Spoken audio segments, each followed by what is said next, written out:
consumiendo de manera responsable? ¿Qué, no sé, contraindicaciones o riesgos nos podemos encontrar? Porque me imagino que habrá algún momento en el cual dirás, cuidado que aquí no estás haciendo un buen consumo. ¿Cuándo no se hace un buen consumo de una sustancia?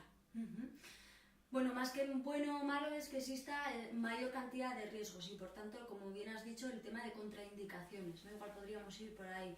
Sí que es cierto que si tras valorar la información objetiva, es decir, sin meter moral, sin meter miedo, de lo que es la sustancia, los efectos que produce, cuáles son sus riesgos, cuáles son las pautas que tú puedes aplicar para reducir esos riesgos. Por ejemplo, con el alcohol se ve muy claro, ¿no? El tema de beber de vez en cuando agua, las mezclas también. Las mezclas, perdón, siempre me han dicho que son malísimas, el mezclar sustancias. Hay gente que busca el efecto de la mezcla, pero sí que es cierto que generalmente los riesgos suelen aumentar, ¿no? Por ejemplo, mezclar cannabis y mezclar alcohol, uno de los riesgos mayores que puede haber es el tema de bajada de tensión, vomitar, mareos y bueno, y pues que la noche acabe convirtiéndose igual en algo que no esperabas o no querías, ¿no? ¿Y el cannabis con otro tipo de sustancias, como por ejemplo la cocaína, el speed, el MDMA? Si tú consumes alguna de esas sustancias que son estimulantes, es más fácil que un efecto que tengas también sea la ansiedad. Si tú eres una persona fumadora, pues es más probable que fumes más cantidades bajo los efectos de estas sustancias. Si fumas tabaco, que suele ser lo que mayor dependencia nos genera, porque el cannabis, en principio, lo que se sabe es que genera dependencia psicológica y social o funcional, es decir, tengo un hábito, entonces tengo tendencia a repetirlo, pero no física. La física sería la nicotina. Por eso hay veces que las personas tienen esa necesidad de consumir el cannabis, pero en realidad lo que más les está tirando es la propia nicotina del tabaco, ¿no? Sí, de hecho te diré que Fernando Caudevilla, que seguro que lo conoces, que también trabaja con nosotros, nos suele decir que muchas veces detrás de una dependencia al cannabis lo que realmente existe es una dependencia a la nicotina. Desde luego físicamente sí que lo sería. Entonces, si tú has consumido una sustancia estimulante, como por ejemplo la cocaína o el speed o el MDMA, al consumir ese cannabis hay gente que te va a decir que le sacia esa ansiedad o que le hace un poco relajarse o sentirse un poco más tranquila, pero sí que es cierto que, para que nos entendamos, a veces enguarra un poco los efectos de la otra sustancia, ¿no?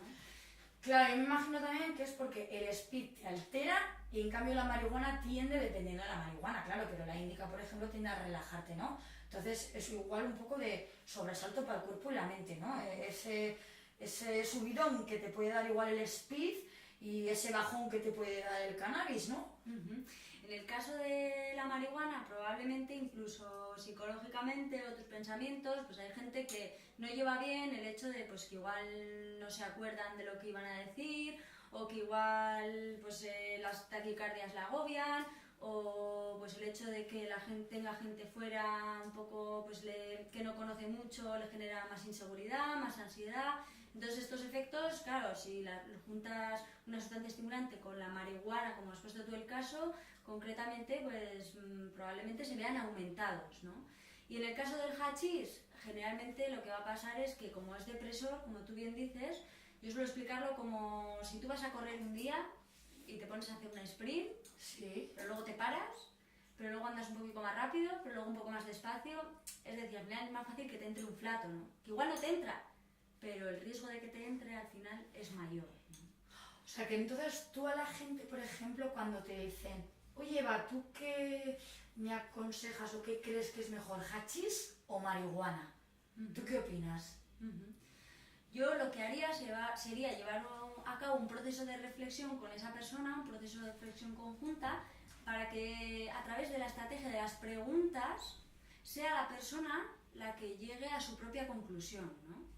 Claro, porque no es lo mismo el hachís que puedes comprar en la calle, que está mezclado con un montón de porquerías, que a lo mejor un hachís que tú haces con tu planta de marihuana, haces una extracción de resina, entonces claro, es diferente, porque tiene los cannabinoides más puros, porque no es el hachís de la calle que igual está mezclado. Yo no sé si vosotros habéis analizado hachís, pero a mí me han llegado a decir que hasta caca de vaca.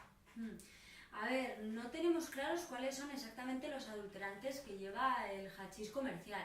Sí que sabemos que su gran mayoría es materia orgánica, ¿no? Pues en vez de coger solamente los cogollos para hacer esa resina de hachís, pues se coge toda la planta, arena, calcita, resina de otras plantas como la colofonia, que huele parecido, se cree que parafina, pero no están muy claros exactamente cuáles son. Yo creo que sería interesante invertir, por ejemplo, en este tipo de estudios e investigaciones.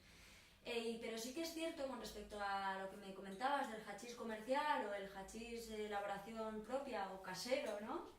Que podríamos decir, la mayor diferencia que yo creo que existe es que el hachís que tú te vas a hacer de tu propia marihuana solamente vas a coger los principios activos, es decir, los cannabinoides, ¿no? De tal forma que es más probable que el THC, que es el psicoactivo, tenga una cantidad muchísimo más alta. Uy, te puedo decir que la semana pasada estuve haciendo una extracción con gas, 70% de THC. Es muy difícil, yo no lo he visto nunca que un hachís comercial, por ejemplo, pase del 30%, ¿no? Por ejemplo, por poner un número, un porcentaje. Entonces, bueno, ¿es mejor o es peor? Yo no me atrevo a decir que es mejor o es peor, pero sí que creo que la información objetiva es la que ayuda a que cada persona tome las mejores decisiones para ella misma, ¿no? Que creo que es de lo que se trata. Y el hachís, así como hemos hablado de los riesgos que nos produce la marihuana, ¿el hachís son riesgos parecidos o son riesgos mayores? Depende. En cualquier caso, siempre va a depender del análisis de tu triángulo, ¿no? Sí que es cierto que el hachís comercial tiene mayor cantidad de adulterantes, ¿no? Entonces, pues, por ejemplo, para los pulmones, quizás esos adulterantes pues, puedan ser peores, pero tampoco está muy claro, ya te digo, ese tema. Pero la marihuana sí que es cierto que el nivel de THC suele ser mayor que el de CBN. ¿Eso qué quiere decir? Que el consumo de marihuanas al final va a ser más psicoactivo, ¿sí?, que el consumo de hachises comerciales, ¿sí?, que probablemente su efecto va a ser más bien relajante. Pero, por ejemplo, claro, eso dado el caso de que utilizaras una marihuana sativa. Eso. Pero si utilizas una índica, por ejemplo, va a ser diferente. Eso es cierto, ahí está. Por eso es tan interesante conocer toda esta información. Lo que pasa es que generalmente el consumo en la calle, que es el ocio, generalmente se buscan sativas. Efectivamente, el colocón, ¿no? Colocón cerebral y que te puedas echar unas risas, ¿no? Porque la índica pues igual está más aconsejada pues para dolores, para dormir, para enfermedades, porque tiene pues mayor nivel de CBD, de CBN y bueno, es como más de ayuda física y estar tranquilote, ¿no? La sativa es más activa, te ríes, te crea hilaridad, ¿no? Te crea el estar muy suelto de la lengua, ¿no? De que hablas mucho y son diferentes efectos. A mí me gusta mucho siempre explicar a la gente que en realidad las drogas no te van a poner nada que tú no tengas, ¿no?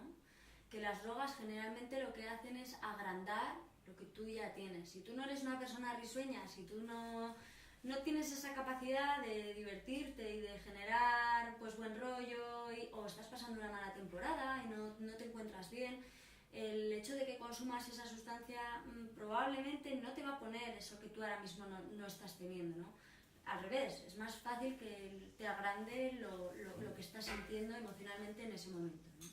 Yo no sé qué te parecerá, pero yo siempre suelo decir que la persona que quiere utilizar el cannabis debe preguntarse qué es lo que espera del cannabis, qué espera conseguir, para qué lo quiere y qué necesidades tiene, ¿no? Y ya sabiendo eso, pues saber qué tipo de cannabis le puede ir bien. ¿Qué te parece como consejo? Es de lo que estamos hablando continuamente, ¿no? De la reducción de riesgos. ¿Qué buscas, no, en esta sustancia? Y de la toma de responsabilidad y de conocimiento. ¿Por qué las sustancias se llevan consumiendo? Bueno, se cree que desde hace 1 millón de años, ¿no? Se tienen los primeros datos. Pero ¿por qué de alguna forma antes no había tantos problemas con los consumos, ¿no? Y ahora tenemos una sociedad tan preocupada por los consumos de sustancias? ¿Qué es lo que ha pasado? ¿En dónde está la diferencia, no? Yo diría que podríamos dar muchas respuestas, pero creo que una de ellas sobre todo es que quizás en ocasiones se ha perdido ese conocimiento que desde siempre lo ha tenido la figura del chamán, la chamana, la bruja, el brujo. Se ha perdido quizás en ocasiones el respeto a algunas sustancias y se ha sustituido por el miedo. Y el miedo generalmente no suele funcionar. Cuando tú tomas una decisión desde el miedo, o te paralizas o descubres que ese miedo no era tal, es decir, no ves a gente que se va muriendo por ahí o que todos se vuelven locos por fumar porros. Entonces puede llevar no hay ni un solo caso de muerte por cannabis, ni uno. Y por alcohol fíjate lo que hay, ¿no?